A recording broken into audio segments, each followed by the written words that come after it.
Hey guys, welcome back. I hope you're having an amazing day. Let's get right into the stories.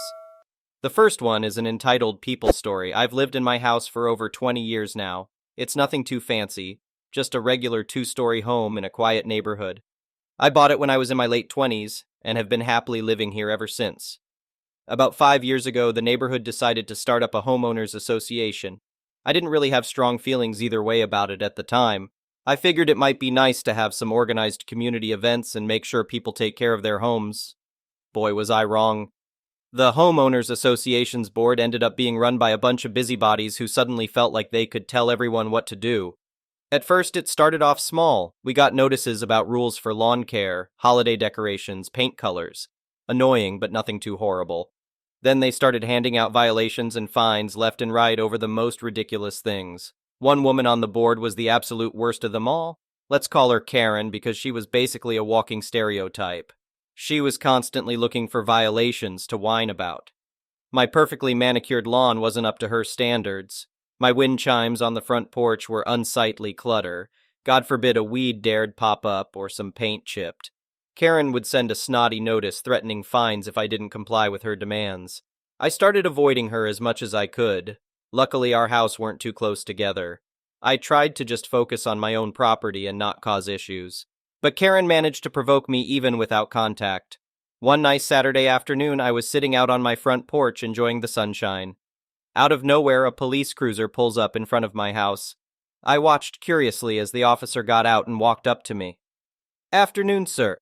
We received a complaint call claiming you've been spying on a neighbor from your porch without consent. Would you happen to know anything about that?" I was completely baffled. I literally sat on my porch occasionally. How in the world was that spying on anyone? The officer gave me Karen's address. Yep, sure enough, the complaint came from her. I politely explained to the cop that I simply sit out on my own front porch occasionally. I'm not spying or peering into anyone's home. The officer seemed to understand and said he had to respond to the call, but it didn't seem like an issue to him. He left after taking my statement. A few days later, I received a letter from a lawyer representing Karen. She was threatening to sue me if I didn't stop invading her privacy and stalking her from my porch. The letter went on about how I leered at her home for hours, and how distressing it was for her. She wanted me to sign an agreement forbidding me from sitting on my front porch or face legal action. I couldn't believe this nonsense. There was no way I was signing anything admitting to absurd accusations. I hadn't done anything illegal or improper by simply sitting on my own property. I decided it was time to fight back legally against Karen's harassment. I did some research and dug up some very interesting facts. When our neighborhood was first constructed, the properties were actually all part of one large estate. The original owner had sold off parcels of land to various buyers over the decades. I discovered that I owned the original main house of the estate. A portion of what was now Karen's property had once been part of the main estate lands. This meant that legally I was technically the rightful landlord for the entire neighborhood. An obscure clause gave me certain authority as the original estate owner. I met with my lawyer and had him draft up the proper legal documents asserting my rights. The next Homeowners Association's board meeting, I showed up unannounced. You should have seen the look on Karen's face when I slapped the document down, declaring myself the rightful landlord. The other board members were caught completely off guard. I calmly explained the legal situation. Since their little homeowners associations was formed within my lands, I had the authority to dissolve it if I wished, but I proposed a compromise instead. The homeowners associations could continue existing if they agreed to vote Karen off the board, abolish all of her absurd rules and fines, and stop harassing me. Karen's face was red with anger. She started sputtering about suing me. I politely slid over a copy of the lawsuit I had already filed against both her and the Homeowners Association's board for harassment. That shut her up quick. The other board members had no choice but to concede to my terms. None of them wanted to get caught up in an expensive legal battle. Karen stormed off screaming. I left the meeting feeling very satisfied. Over the next few weeks, wonderful changes came to the neighborhood. All of Karen's petty rules were revoked. People could live freely without threats of fines over ridiculous things. Karen even withdrew her lawsuit against me, knowing she didn't have a leg to stand on. I go out of my way now to sit on my front porch frequently. I make sure to smile and wave politely at Karen whenever I see her. The look of impotent rage on her face is absolutely priceless. She can't do a thing about me enjoying my own property. I still have the legal authority to disband the homeowners associations completely if I wished, but they've been behaving themselves properly since being freed from Karen's tyranny. If that changes, I won't hesitate to threaten legal action again. The moral of the story is don't mess with someone who knows their legal rights. Karen found out the hard way that she picked on the wrong homeowner to harass. Her abuse of power blew up right in her face when she came against the rightful landlord. It just goes to show karma has its way of catching up with people like her eventually. After months of putting up with her petty harassment, it felt incredible to finally put her in her place for good. The next one is a pro-revenge story. This happened last night, and I am now in a good enough spot to actually post this. I'm not quite sure if it qualifies as pro, but it definitely isn't petty. I am a professional driver. As such, on the roads in the US, there are different truck stops throughout the country that have a pay-to-park system, usually about 10-20% of the lot marked off as reserved, with each space running from $15 to $25. The truck stop where this took place had parking for $17, which is relatively cheap for a guaranteed spot. The spots are reserved for 24 hours, starting at 4 p.m. local time and extending to 3 p.m. the following afternoon. I knew that I would have a late-night delivery, so I came to the truck stop around 3:30 and paid for a reserved spot. I told the manager on duty that I had a delivery up the road that night and would be back once the delivery was completed but should still be able to clear out the spot by the next afternoon. Today. She told me that this was okay and she would mark the spot as sold when I left. That way, if someone else comes in trying to reserve that spot, she could consult her notes and deny the sale. 11:15 p.m. rolls around, and I take off for my delivery. I don't get out of that facility until 2:30 a.m. the next morning, this morning. So I groggily drive back to the truck stop to reclaim my paid-for spot, only to find that the reserved parking spaces are all full. I call the manager on duty, and after giving her my info, I inform her that all the spots are full and that someone has parked in a spot and hasn't paid for it. She sends her other employee out to start checking trucks. The culprit was from a company that is known for their bright orange trailers, and he was a company driver. The other employee starts banging on his door to inform him that he is parked illegally and he has to move. Meanwhile, I can see the commotion from my mirror, with my vantage point in the fuel island, where I had been instructed to temporarily park. The driver answers the door with a bottle of Heineken in one hand and some sort of smoking implement in another. I know what it is, but for the sake of the mods, I'm not going to say it. I decided to roll down the window to hear the commotion, and I hear the employee tell the driver to either move, or he will get the towing company and police involved. This driver is flat out irate that someone had the audacity to tell him where he can and cannot park, so he slams the door on the employee, threatening him. The employee calls the police and tow company, and the police show up first. I had worked for this company before, so I know their policies, and more importantly, what they can and cannot have in their trucks. Alcoholic beverages are not allowed in the cab. Anything that isn't a cigarette or a cigar and a lighter is also not allowed. The coup de grace, a pew-pew of any kind, is absolutely not allowed, and especially not loaded. This driver had all that and some other not-so-legal substances in his cab, so he was hauled away in cuffs. His truck was hauled away on a wrecker. I made a call after the commotion died down to the company safety director and informed them that their rig will be in an impound lot, and their driver is going to jail over the not-so-legal stuff he had in his truck.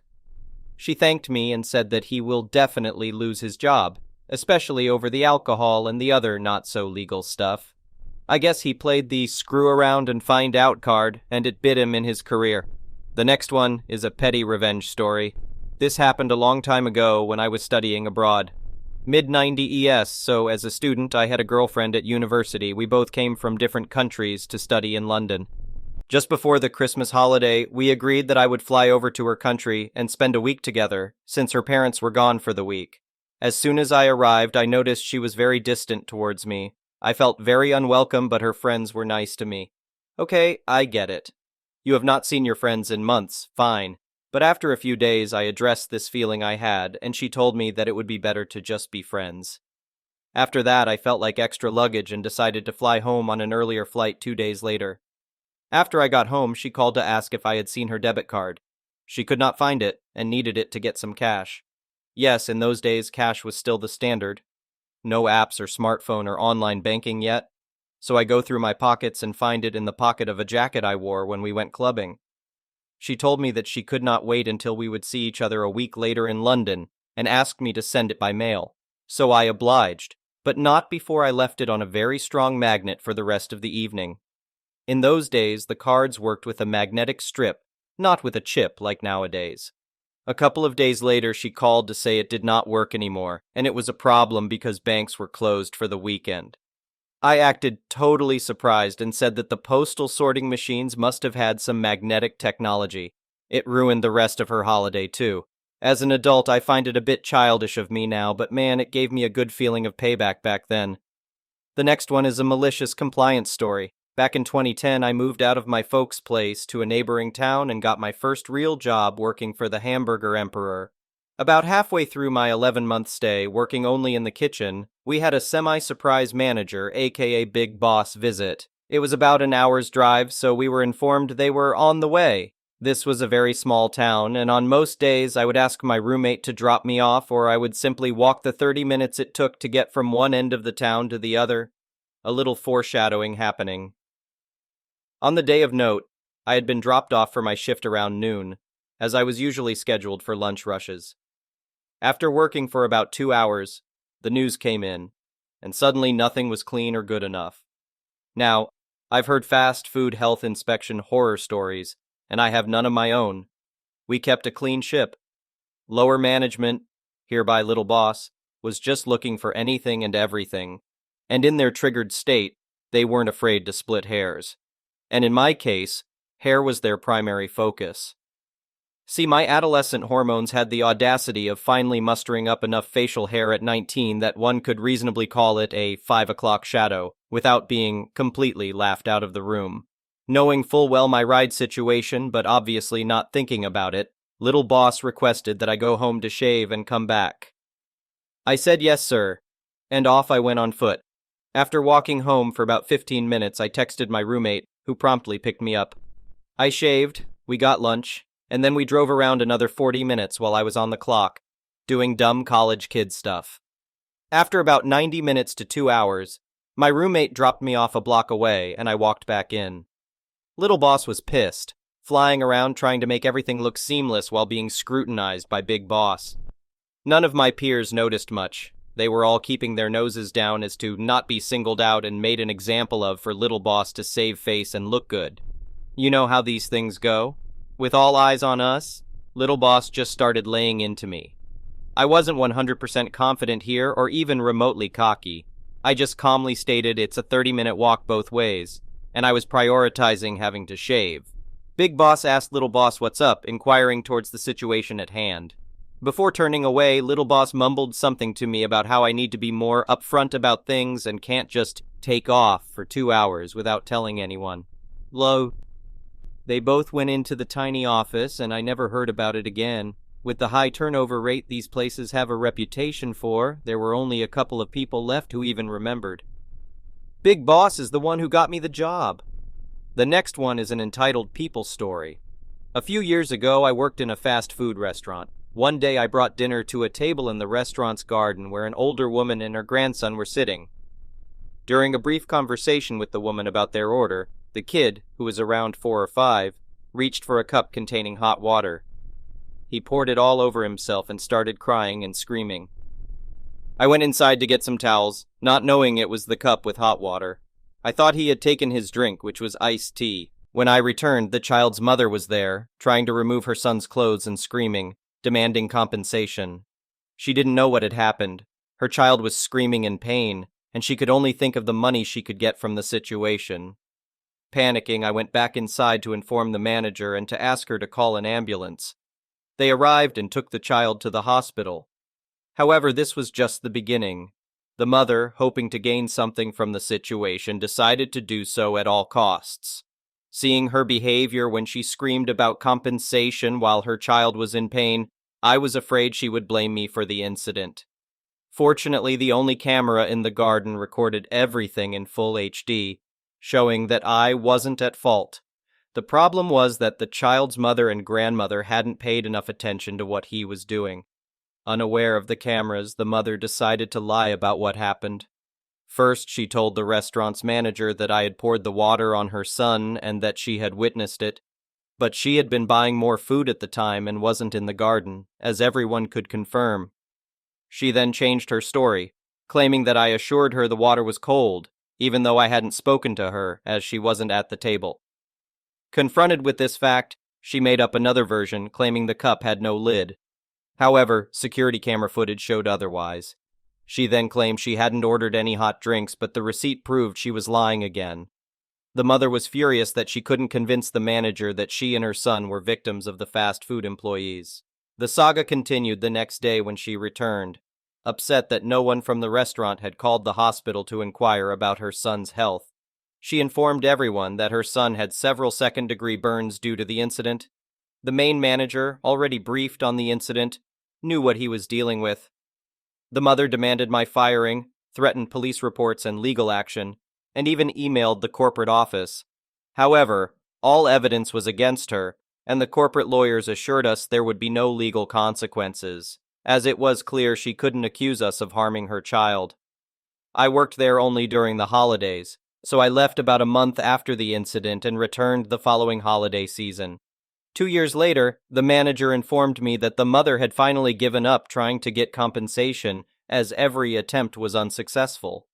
The security camera footage clearly showed what had happened, and none of the employees involved were called to the police station or court. The petty aspect of the situation was that the restaurant would have willingly paid for the boy's treatment, but they decided against it after the mother's accusations against me and other employees.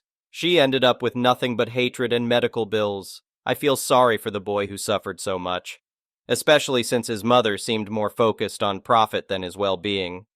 The next one is an entitled parent story. It happened around a year ago, and I decided to share it here since I don't have much to do. I used to be an English teacher at a large English school here in Brazil.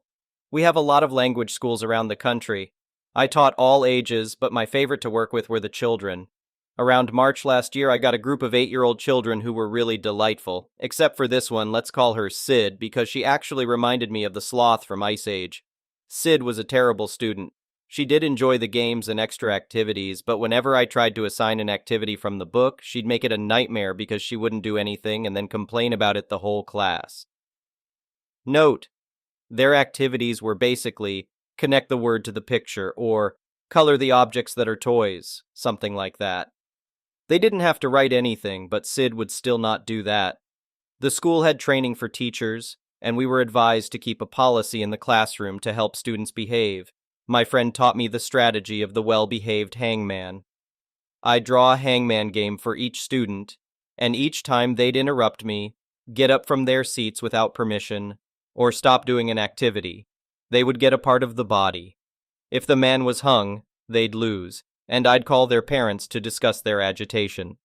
This group was particularly passionate about the line to leave class, so the one with fewer body parts would be the first, and the rest would follow the score. So Sid always wanted to be the first. It didn't matter how many times I told her the rules. She'd even cry about it sometimes, resulting in another body part on her hangman.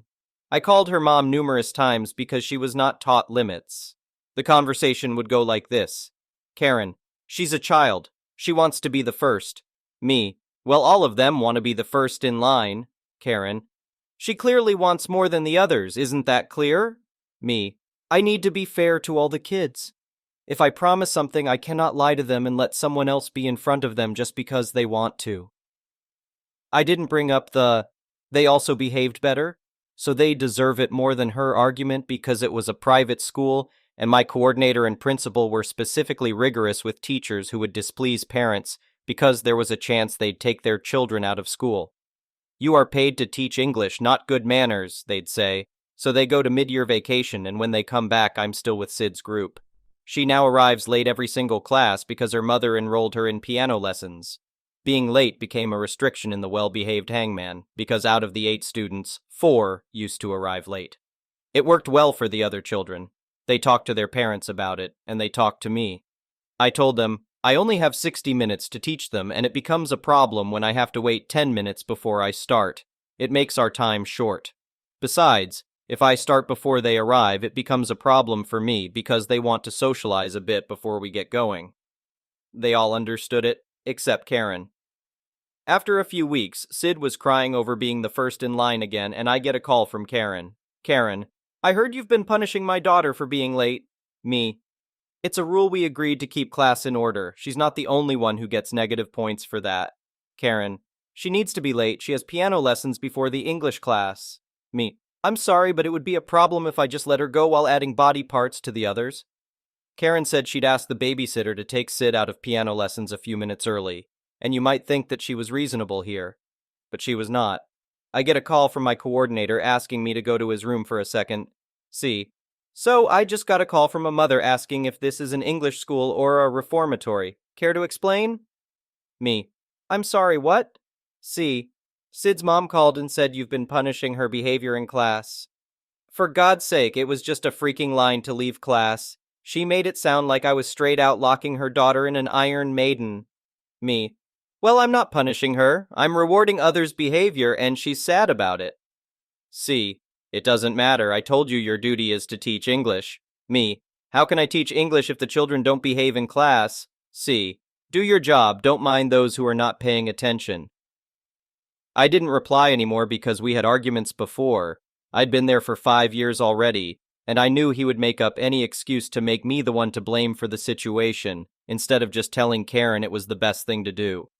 He told me not to play well-behaved hangman anymore, so I decided to play another game based on correct answers they'd give me to questions. Needless to say, Sid was not the best at that too. Karen would complain all the rest of the semester about it, and my coordinator couldn't do anything but didn't argue with her because Karen was an important woman in our city. Karen's complaints ended up getting me fired from the school in December. My coordinator said he was not able to put up with all those problems anymore. Later this year, I had to sue the school for not paying me the dismissal correctly, and I won. So this was kind of a happy ending, but I miss having a job. Thank you for watching. I would really appreciate it if you could like the video and subscribe to our channel if you haven't already. We'll see you again tomorrow.